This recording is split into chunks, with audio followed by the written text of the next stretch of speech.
क्यामेरै अगाडि तेर्स्याउने हैन, मोबाइलै अगाडि तेर्स्याउने। अब पिएसबिडी सेक्युरिटी युएईमा आउने कि नआउने, तपाईको एकदमै आउने इच्छा छ। पिएसबिडी सेक्युरिटीमा काम गर्ने इच्छा छ र कतिपयको त भिजा पनि लागिसक्यो र टिकट काटेर पनि आउने तयारी गर्दै हुनुहुन्थ्यो। आज चाहिँ म यही कुरा सम्बन्धी जानकारीहरू दिँदैछु र भिडियोहरू बनाउँदैछु र तपाईहरुले पनि जानकारी लिन चाहनुहुन्छ भने यो भिडियोलाई सुरुदेखि अन्त्यसम्म हेर्नु होला र नयाँ हुनुहुन्छ भने यो च्यानललाई लाइक, कमेन्ट, शेयर अनि सब्स्क्राइब गर्न नबिर्सिनु होला, ताकि यस्तै जानकारीमूलक भिडियोहरू पिएसबिडी सेक्युरिटी सम्बन्धी म मेरो च्यानल मार्फत हाल्ने गर्दछु। हेलो साथीहरू, सम्पूर्णलाई अनि गोर्खे सलाम भन्न चाहन्छु र तपाईहरुलाई स्वागत छ माई सेक्युरिटी भ्लगमा। मैले विगत 1 वर्षदेखि पिएसबिडी सेक्युरिटी सम्बन्धी जानकारी तपाईहरुलाई दिइरहेको छु, जानकारीमूलक भिडियोहरू तपाईहरुलाई पस्किरहेको छु र तपाईहरुको एकदमै कमेन्ट पनि मलाई एकदमै राम्रो आइरहेको छ र तपाईहरुको साथ सपोर्टको लागि धन्यवाद दिन चाहन्छु। यति लामो समयको अन्तरालमा धेरै साथीहरू मैले नेपालबाट पिएसबिडी सेक्युरिटीमा यहाँ आएको पनि मैले भेटे, धेरै साथीभाइहरूलाई भेटे, एकदमै खुसी लाग्यो। उहाँहरू पनि मेरो च्यानल हेरेर, मेरो भिडियोहरू, मेरो जानकारीहरू हेरेर एकदमै खुसी भएको, खुसी मिलेको अनुभव मैले पाएँ है।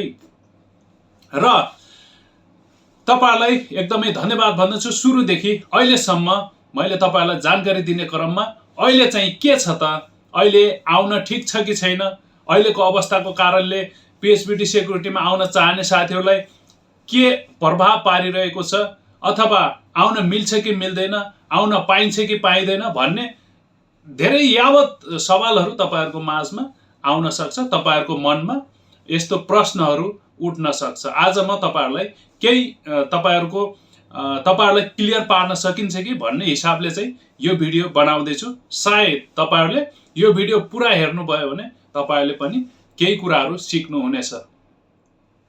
विशेष गरी यहाँ युएईमा चाहिँ एकदमै सेफेस्ट ठाउँ भनेर मानिन्छ हैन, एकदमै सेफ कन्ट्री, सुरक्षित ठाउँ भनेर मान्ने गरिन्छ है। हामीलाई थाहा भएकै कुरा, हामी सुरक्षित ठाउँ भनेर हामी जान्दछौँ। कुनै पनि काम गर्दाखेरि हैन, रुल्स रेगुलेसनहरू हैन, यहाँको युएईको रुल्स रेगुलेसनहरू हैन, कानुनहरू एकदमै कडा छ, एकदमै एक्ज्याक्ट, मतलब जे कानुन छ त्यो चाहिँ यहाँ लागू हुन्छ। त्यो भएको हुनाले एकदमै सेफेस्ट हैन, सुरक्षित कन्ट्री भनेर जानिन्छ है। हामीलाई पनि महसुस भएको कुराहरू, हामी 8-9 वर्षदेखि काम गर्दैछौँ युएईमा र हामी पनि महसुस गर्छौँ कि यहाँ चाहिँ एकदमै सेफ छ भनेर हामी महसुस गर्छौँ। यहाँसम्म आइपुग्दाखेरि तपाईहरुलाई के बताउन चाहन्छु भने अहिलेको अवस्थामा चाहिँ के सुरक्षित छ त भन्ने सवालहरू आउन सक्छ। तपाईहरु एकदमै आउने इच्छा थियो हैन, रोकिनु भएको छ, नेपालमै रोकिनु भएको छ, एयरपोर्टमा रोकिनु भएको छ हैन, भिजाहरू तपाईहरुले लागेको थियो तर अहिले चाहिँ अवस्था यस्तो छ भन्ने तपाईहरुलाई लाग्न सक्छ। र हो, नेपालमा चाहिँ नेपालबाट हेर्दाखेरि हैन, मेसेजहरू हैन, सामाजिक सञ्जालमा हेर्दाखेरि त्यस्तो लाग्न सक्छ, तर अझै पनि हामी महसुस गर्न सक्छौं कि यहाँको गभर्नमेन्टले सुरक्षा दिने काममा चाहिँ चुकेको छैन। एकदमै यहाँको नागरिकहरूलाई, जति पनि यहाँ कामदारहरू छ, विदेशबाट आएको छ, प्रत्येकलाई चाहिँ सुरक्षा दिने काममा चाहिँ चुकेको छैन है। त्यस्तो तपाईहरुले सोच्नु होला है। र नेपालमा हुनुहुन्छ, आउने सोचाइ गर्दै हुनुहुन्थ्यो भने अहिलेलाई चाहिँ तपाईहरुले चाहिँ एकदमै वेट गर्नुपर्ने हुन्छ है। किनभने यो नर्मल प्लेनहरू चले तापनि, फ्लाइटहरू भए तापनि यो नर्मल चलेको चाहिँ छैन है, नर्मल्ली चाहिँ चलेको चाहिँ छैन है। यो फाटाफुट्टा चलेको छ। त्यस्तो अवस्थामा चाहिँ यहाँबाट बाहिर निस्किनेहरूलाई मात्रै त्यस्तो गरेको छ, तर नेपालबाट आउन चाहिँ अलिकति वेट गर्नु पर्ने हुन्छ। तपाईहरुको भिजा लाग्नु पर्यो हैन, टिकट काटिसक्नु भएको छ भने पनि केही समय तपाईहरुले वेट गर्नुपर्ने हुन्छ है। र अब हाम्रो सपना चकनाचुर नै भयो त। पिएसबिडी सेक्युरिटीमा आउने सपना चकनाचुर नै भयो त भनेर तपाईँले सोध्नु होला हैन। त्यो ठिकै पनि हो। यो अवस्थामा को आउन चाहन्छ हैन, नेपालबाट आउने अवस्था पनि छैन है। आउँछु भने पनि त्यसको लागि सुविधा छैन हैन, मतलब प्लेनहरू चलेको छैन है। अनि कतिपयको त भिजै लागेको छैन है। भिजा लागेको व्यक्तिहरू पनि आउँछु भन्दा पनि रोकिएर बस्नु भएको छ हैन। त्यो ठिकै हो। र यहाँबाट कतिजना साथीहरू छुट्टी पनि जानुभएको छ है। नेपालमा घरमा जानुभएको छ, छुट्टीमा हुनुहुन्छ कतिपय साथीहरू। सायद उहाँहरू पनि रोकिन सक्नुहुन्छ है। के थाहा, यो लामो समयसम्म चल्यो भने छुट्टी गएको साथीहरू पनि नेपालमै रोकिनुहुन्छ है। त्यो भन्न सकिँदैन है। या त तपाईँहरू आफै पनि म जाँदिनँ भनेर तपाईँहरू पनि छुट्टी बसेको साथीहरू पनि नआउन पनि सक्नुहुन्छ है। नयाँ नयाँ जो 1-2 वर्ष 2-3 वर्षमा जानुभएको छ उहाँहरूलाई त त्यति फरक परेन है नआउँदा पनि। तर चाहिँ जो लामो समय बस्नुभएको छ र छुट्टीमा हुनुहुन्छ, 8-10 वर्ष 10-12 वर्ष होइन काम गरिसकेको हुनुहुन्छ यहाँ र छुट्टीमा हुनुहुन्छ भने अहिले चाहिँ तपाईँहरू नेपालमा बस्दाखेरि त तपाईँहरूलाई घाटा नै हुने भयो होइन। तर पनि सबैभन्दा आफ्नो जीव ज्यानको सुरक्षा को लागि सोच्नुपर्छ पैसा भन्दा पनि होइन। त्यो भएको हुनाले अहिले चाहिँ फिलहाल तपाईँहरू चाहिँ ढुक्क बस्नु होला, नआत्तिनु होला है। आत्तिने कुरा नगर्नु होला, अनि आत्तिने काम चाहिँ नगर्नु होला। अनि ढुक्क बसेर कहिले नर्मल हुन्छ त्योलाई चाहिँ त्यो समयलाई तपाईँहरूले वेट गर्नु होला हैन। तर चाहिँ यहाँ हामी यहाँ काम गर्दैछौँ र पनि यहाँ एकदमै त्यो डरलाग्दो छ भन्ने चाहिँ मिल्दैन हैन। किनभने हामी यहाँ सुरक्षित छौँ र सानोतिनो अब यति भइसकेपछि सानोतिनो घटनाहरू त भइ नै रहन्छ हैन। तर चाहिँ त्यो हिसाबमा चाहिँ जुन अफवाहहरू फैलिएको छ, जस्तै हैन सामाजिक सञ्जालहरूबाट त्यस्तो अफवाहहरू फैलिने खालको त्यस्तो कामहरू घटनाहरू चाहिँ यहाँ भएको छैन। त्यही भएर नआत्तिनु होला। तपाईँहरू नेपालमा हुनुहुन्छ, कति आफन्तहरू तपाईँको परिवारको साथीभाइहरू आफ्नो आफन्त परिवारहरू यहाँ हुनुहुन्छ भने पनि तपाईँहरू नआत्तिनु होला, ढुक्क बस्नु होला। आत्तिने काम कसैले गर्नु हुँदैन है।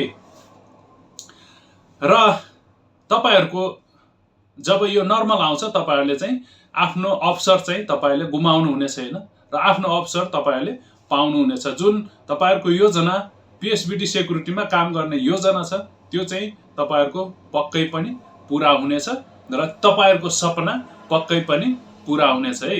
पिएसबिटी सेक्युरिटीमा काम गर्ने जुन तपाईँको योजना अनि सपना थियो चाहिँ त्यो चाहिँ तपाईँहरूले आफ्टर नर्मल भइसकेपछि तपाईँहरूले त्यो चाहिँ पुरा गर्न सक्नुहुनेछ र आएर काम गर्न सक्नुहुन्छ एज अ पिएसबिटी सेक्युरिटी गार्ड है।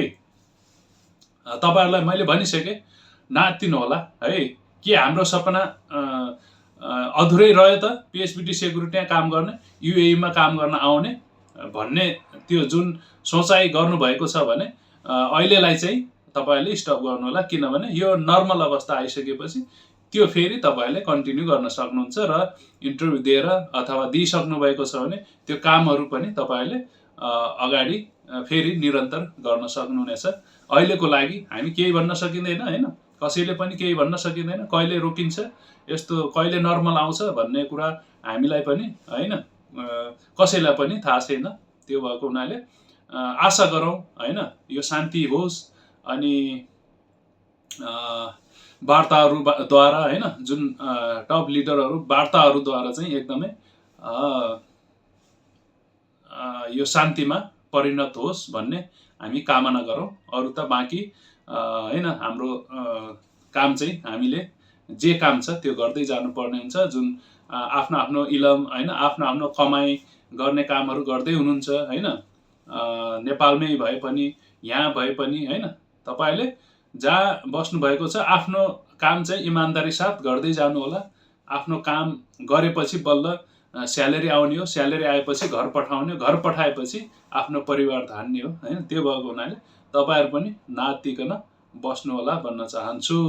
र जतिजना साथीभाइहरु छ एउटा फेरि एकदमै इम्पोर्टेन्ट कुरा के गर्न चाहन्छु भने यहाँ जति पनि युएई मा हुनुहुन्छ भने अथवा गल्फ कन्ट्री कुनै पनि कन्ट्रीमा हुनुहुन्छ भने तपाईहरुले चाहिँ अराजक गतिविधि फैलाउने कामहरु मतलब जुन घटनाहरु हुन्छ त्यो घटनाहरुलाई फोटो खिच्ने भिडियो खिच्ने हैन अनि सञ्जालमा पोस्ट गर्ने त्यस्तो काम नगर्नु होला किनभने तिनीहरुलाई पक्रिने कामहरु सुरु भइसकेको छ र तपाईले सोच्नु होला तपाई नेपालमा हुनुहुन्न नेपालकै भए पनि त्यस्तो कामहरु गर्नु हुँदैन हैन किनभने त्यस्तो घटनाहरु भएछ भने तपाईले त्यस्तो फोटो खिच्ने कामहरु अनि भिडियो हाल्ने कामहरु तपाईले नगर्नु होला है भन्न चाहन्छु।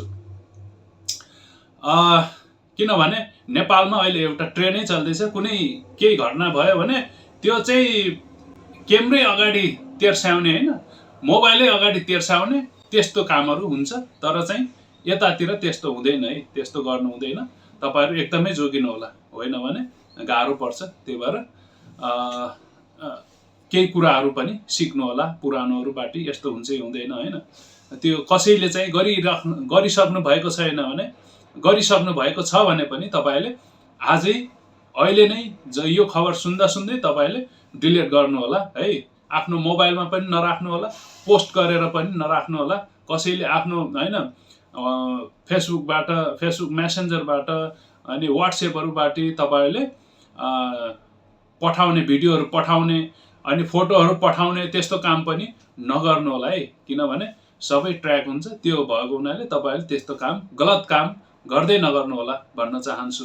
हुन्छ साथीहरु तपाईहरुलाई मैले दिएको यो सानो जानकारी तपाईहरुलाई कस्तो लाग्यो कमेन्ट बक्समा लेख्नु होला र कस्तो खालको जानकारीहरु तपाईले लिन चाहनुहुन्छ तपाईले कमेन्ट बक्समा लेख्नु होला र फिलहाल तपाईले ढुक्क बस्नुहोस् कहिले आउने कहिले खुल्छ भनेर त्यो कुरै नगर्नुस् है र मेरो भिजा कहिले आउँछ त्यस्तो भनेर पनि नभन्नु होला किनभने यो अवस्थामा कुनै पनि काम सायद अगाडि बढ्दैन र कुनै पनि काम हुँदैन त्यो भएको हुनाले तपाईहरु केही समयको लागि ढुक्क भएर बस्नुपर्ने हुन्छ र पीएसबीडी सेक्युरिटी छँदैछ तपाईहरुको लागि र तपाईहरुले यो समय नर्मल भइसकेपछि यो छँदैछ तपाईहरु आउन सक्नुहुन्छ र पीएसबीडी सेक्युरिटीमा काम गर्न सक्नुहुन्छ।